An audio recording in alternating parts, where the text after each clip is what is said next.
Hello friends, welcome back to my channel commerce with Sonia. आज हम लोग बात करने जा रहे हैं डेप्रिसिएशन पे। Let's start. ये एक बहुत ही ज़्यादा इंपॉर्टेंट टॉपिक है। क्लास 11th में बच्चे बहुत ज़्यादा डर रहे होते हैं कि डेप्रिसिएशन बहुत टफ है। ऐसा कुछ नहीं, डेप्रिसिएशन बहुत ज़्यादा टफ नहीं है। बेसिकली इसमें से आपके क्वेश्चन पेपर में आते न्यूमेरिकल्स ही हैं, बट उन न्यूमेरिकल को सॉल्व करने के लिए हमें एक माइंडसेट प्रिपेयर करना होता है, क्लियरिटी लेके आनी होती है कि व्हाट इज डेप्रिसिएशन, क्या है डेप्रिसिएशन। तो पहले हम लोग आज इस वीडियो में जानेंगे कि डेप्रिसिएशन क्या है, फिर नेक्स्ट वीडियो में हम इससे रिलेटेड जो है पूरे न्यूमेरिकल सॉल्व करेंगे। Depreciation is a gradual and permanent decrease in the value of an asset from any cause. जब भी हम कोई असेट लेते हैं तो कुछ टाइम बाद ये देखते हैं कि उस असेट की वैल्यू अपने आप डिक्रीज होती है।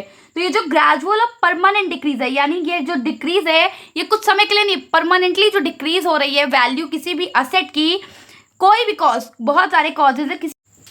It is a matter of common knowledge that all fixed assets such as plant, machinery, building, furniture, etc. are gradually diminished in value as they get older and become worn out by constant use of in the business. हमारे जो जितने भी fixed asset होते हैं, फिर चाहे वो plant हो, मशीन हो, बिल्डिंग, फर्नीचर, उनकी वैल्यू हमेशा टाइम टू टाइम क्या होती रहती है, डिक्रीज होती रहती है, जैसे कि वो पुराने होते जाते हैं। अगर आप आज कोई कार खरीद के लेके आ रहे हो, आप उसे 2 साल बाद बेचना चाहेंगे तो वो उस वैल्यू पे नहीं बिकेगी जिसपे कि आप उसे खरीद के लाए थे। वो आप जितनी भी वैल्यू पे खरीद के लेके आए थे उससे कम वैल्यू पे ही जाने वाली है। और वो ऐसा क्यों है? The cause is depreciation. और उसके पीछे का जो कॉज है वो है डेप्रिसिएशन। वो कांस्टेंट यूज भी हो सकता है या इसके अलावा बहुत सारे ऐसे फैक्टर्स हैं जो कि डेप्रिसिएशन का कॉज हो सकते हैं। बट हम कोई भी असेट लेके आते हैं और कुछ टाइम बाद जो उसकी वैल्यू डिक्रीज हो रही होती है ग्रेजुअली, उसी को हम कहते हैं डेप्रिसिएशन। आई होप आपको डेप्रिसिएशन समझ में आया होगा। हम लोग बात करने जा रहे हैं कॉजेज ऑफ डेप्रिसिएशन। यहाँ हम 6 कॉजेज की बात करेंगे कि आखिर क्यों किसी भी फिक्स्ड असेट की वैल्यू जो है वो कम हो रही थी। फर्स्ट कॉज होता है कांस्टेंट यूज। अगर कोई असेट हमने लिया और उसे लगातार कॉन्स्टेंटली अपने बिजनेस में यूज करते जा रहे हैं तो उसकी जो वैल्यू है वो कम होती जाएगी, क्योंकि हम उसे जितना यूज कर रहे हैं वो उतना ही पुराना हो रहा है, और जैसे जैसे वो पुराना हो रहा है उसकी वैल्यू कम हो रही है। दूसरा एक्सपायरी ऑफ टाइम। जैसे जैसे समय बीतता जाता है चीजों की वैल्यू कम होती रहती है। सपोज आप एक बाइक लेके आइए और आप उसे अपने घर पे रख लीजिए, एक दिन भी उसे मत चलाइए, और 6 महीने बाद आप सोचिए कि हम इसे बेच दें। आप जितने की भी लेके आए हैं वो उस रेट पे नहीं जाएगी। क्यों? क्योंकि अब वो 6 महीने पुरानी हो चुकी है, यानी वो सेकंड हैंड हो चुकी है और उसकी वैल्यू जो है कम हो गई, just because of expiry of time. Next is permanent fall in market price. हम कोई भी जो है असेट लेते हैं उसकी मार्केट प्राइस में फॉल होने की वजह से उसकी वैल्यू जो है कम हो रही होती है। फॉर जस्ट एग्जाम्पल, अगर हमने कोई इन्वेस्टमेंट लिया है और वो इन्वेस्टमेंट, सपोज हमने शेयर्स लिए थे कोई इन्वेस्टमेंट, और उसकी जो वैल्यू है वो कम हो गई है, तो उसकी वैल्यू कम होने की वजह से हमारा जो असेट है वो डेप्रिशिएट हो गया और इसकी भी वैल्यू कम हो गई। Next is obsolescence. ऑब्सोलेंस बेटा ज्यादातर टेक्नोलॉजी में होता है, यानी जैसे ही कोई टेक्नोलॉजी पुरानी होती है। अब आपने लिया हुआ था आईफोन 14 प्रो, और जैसे ही आईफोन 15 लॉन्च हुआ आपका जो फोन था वो पुराना हो गया। यानी अगर अब आप उसे किसी को बेचना चाहेंगे तो कहेगा अरे इससे नई टेक्नोलॉजी तो मार्केट में, हम ये वाला इतने में क्यों खरीदें, इसको और कम में दो। इट मीन्स अब वो टेक्नोलॉजी पुरानी हो गई, वहां ऑब्सोलेंस हो गया है। Next is accident. कभी कभी क्या होता है कि हमारी कोई असेट है वो एकदम नहीं है, हम उसे कल खरीद के लाए। सपोज कोई मशीनरी थी वो एकदम नहीं है, हम उसे कल खरीद के मार्केट से लेके आए, हमने उसे अपने जो है फैक्ट्री में इंस्टॉल कर, और रात में फैक्ट्री में आग लग गई, पूरी मशीन जो है उस एक्सीडेंट में जल गई। अब क्या हम किसी से कह सकते हैं कि अरे मशीन तो हम कल ही लेके आए थे, जल गई तो क्या हुआ, आप इसे उतने में ही ले लीजिए। लोग कहेंगे अरे भाई क्या बात कर रहे हैं, ये तो मशीन जल गई, ये तो खराब हो गई है, इसकी वैल्यू कम हो गई, अब हम इसे ज्यादा वैल्यू पे नहीं लेने वाले। तो एक्सीडेंट की वजह से भी जो है वैल्यू कम हो जाती है। And the last cause is your depletion.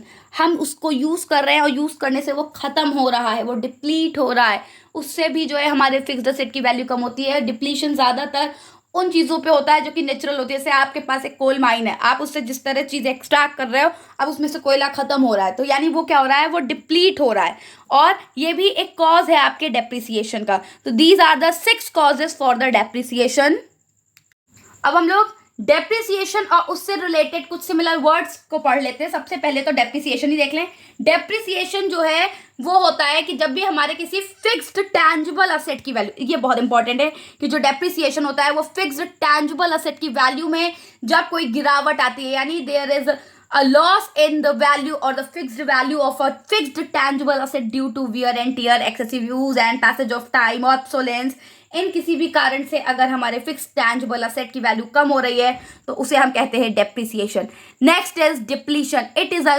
It refers to the gradual, जब हमारे नेचुरल रिसोर्सेज में जो है डिप्लीशन आता है, यानी कोई रिजर्व है हमारा वो खत्म हो रहा होता है, तो उसे हम कहते हैं डिप्लीशन। अगर हमारा फिक्स टैंजिबल असेट की वैल्यू कम हो रही है तो उसे कहते हैं डेप्रिसिएशन। हमारे नेचुरल रिसोर्सेज कम हो रहे होते हैं उसे हम कहते हैं डिप्लीशन। और अगर हमारे इनटैंजिबल असेट, हमने पढ़ा था ना टैंजिबल इनटैंजिबल दो तरह के असेट होते हैं। इनटैंजिबल असेट्स वो असेट्स होते हैं जिनको कि ना ही हम देख सकते ना ही छू सकते, बट वो असेट्स प्रेजेंट होते हैं, जैसे कि गुडविल, पेटेंट, कॉपीराइट, ट्रेडमार्क, ये सारे एग्जांपल्स हैं इनटैंजिबल असेट। और अगर हमारे इनटैंजिबल असेट की वैल्यू कम हो रही है due to wear and tear, obsolescence, excessive use, किसी भी रीजन या एनी अदर रीजन, कोई और भी रीजन है, उसकी वजह से भी हमारे इनटैंजिबल असेट की वैल्यू कम हो रही है तो उसको हम कहते हैं एमोर्टाइजेशन। 3 वर्ड्स हो गए, डेप्रिसिएशन, डिप्लीशन एंड एमोर्टाइजेशन।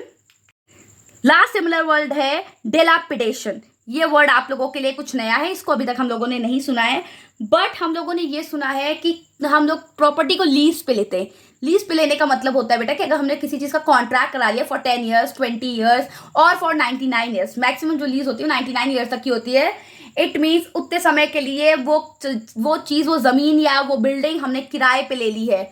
और जब भी हम कोई चीज़ लीज पे ले रहे होते हैं तो एक बहुत जो लैंडलॉर्ड का कंसर्न होता है वो ये होता है कि जिस तरह से हम आपको प्रॉपर्टी दे रहे हैं हमें ये प्रॉपर्टी उसी तरीके से वापस चाहिए, यानी जिस कंडीशन में हम आपको प्रॉपर्टी प्रोवाइड कर रहे हैं सेम कंडीशन में आप हमें ये प्रॉपर्टी प्रोवाइड करेंगे। तो सपोज अगर हमने 10 ईयर की लीज पे कोई प्रॉपर्टी ली हुई है और हमने जो है उसे 10 ईयर बाद जब यूज किया तो हमने देखा कि उसकी कंडीशन कुछ बिगड़ गई है, तो हमने क्या किया, उसकी कंडीशन को ठीक ठाक करके लैंडलॉर्ड को वापस किया। तो ये जो खर्चे हमने किए उस डैमेज को ठीक करने के लिए, इस प्रॉपर्टी को उसी हालत में लेके आने का जिसमें कि वो थी, उसी को हम कहते हैं डेलापिडेशन। आइए पढ़ लेते हैं। The damage done to a building और अदर प्रॉपर्टी ड्यूरिंग टेंडेंसी। जब टेनेंसी जो है, यानी जब हमने उसको किराए पे ले रखा है, टेनेंसी मतलब होता है बेटा किराए के समय, जब हमने उसको किराए पे ले रखा है वो प्रॉपर्टी डैमेज हो गई और हम उसको पहले वाली हालत में लाने के लिए जो भी वर्क करते हैं, जो भी खर्चे करते हैं, उसी को हम कहते हैं डेलापिडेशन। आई थिंक आपको ये चीज़ें समझ में आ गई होंगी। आज का हमारा लास्ट टॉपिक है वो है मैथड्स ऑफ डेप्रिसिएशन। डेप्रिसिएशन के मैथड्स। अब डेप्रिसिएशन के वैसे तो बुक्स में बहुत सारे मैथड है, बट 11th के सिलेबस में आपके सिर्फ 2 मैथड्स हैं। पहला है स्ट्रेट लाइन मैथड और दूसरा है आपका रिटन डाउन वैल्यू मैथड। ये 2 मैथड से आपके क्वेश्चन सारे सॉल्व होंगे। स्ट्रेट लाइन मैथड जिसको कि हम SLM भी कहते हैं and written down value method जिसे कि हम WDV भी कहते हैं। तो बेसिकली इन 2 मैथड से आपके क्वेश्चन सॉल्व होने वाले हैं। स्ट्रेट लाइन मैथड को हम original cost method, equal installment method या फिक्स्ड इंस्टॉलमेंट मैथड के नाम से जानते हैं, और WDV मैथड को हम रिड्यूसिंग इंस्टॉलमेंट मैथड या डिमिनिशिंग बैलेंस मैथड के नाम से जानते हैं। बेटा इसमें जो ये सेकंड नेम्स हैं इनके, यानी सब नेम्स हैं, आप कह सकते हैं एक्स्ट्रा नेम्स हैं, ये बहुत इंपॉर्टेंट है क्योंकि MCQ पॉइंट ऑफ व्यू या क्वेश्चन सॉल्विंग के हिसाब से ये बहुत बार क्या होता है कि आपको डायरेक्ट ना, अगर हम कंपैरिजन करें स्ट्रेट लाइन मेथड और WDV मेथड में, तो जो हमारा स्ट्रेट लाइन मेथड है ये ज़्यादा इजी होता है सॉल्व करने के लिए, और जो हमारा WDV है ये थोड़ा सा टफ होता है कैलकुलेशन पॉइंट ऑफ व्यू से। स्ट्रेट लाइन मेथड में लास्ट में जो हमारी असेट है उसकी वैल्यू, हमें नेट वैल्यू हमेशा 0 हो जाएगी। WDV में कभी भी वैल्यू 0 नहीं होती। स्ट्रेट लाइन सेम अमाउंट से जो है इसमें डेप्रिसिएशन चार्ज होता है, और इसका नाम रिड्यूसिंग इंस्टॉलमेंट मेथड इसलिए क्योंकि इसमें हर साल जो है वैल्यू रिड्यूस हो जाती है। नेक्स्ट वीडियो में हम लोग इसके न्यूमेरिकल्स को सॉल्व करेंगे। आई होप कि आपको ये वीडियो समझ में आई होगी। ऐसी और वीडियो के लिए प्लीज़ मेरे चैनल को सब्सक्राइब करें एंड वीडियो को लाइक करें। Thank you.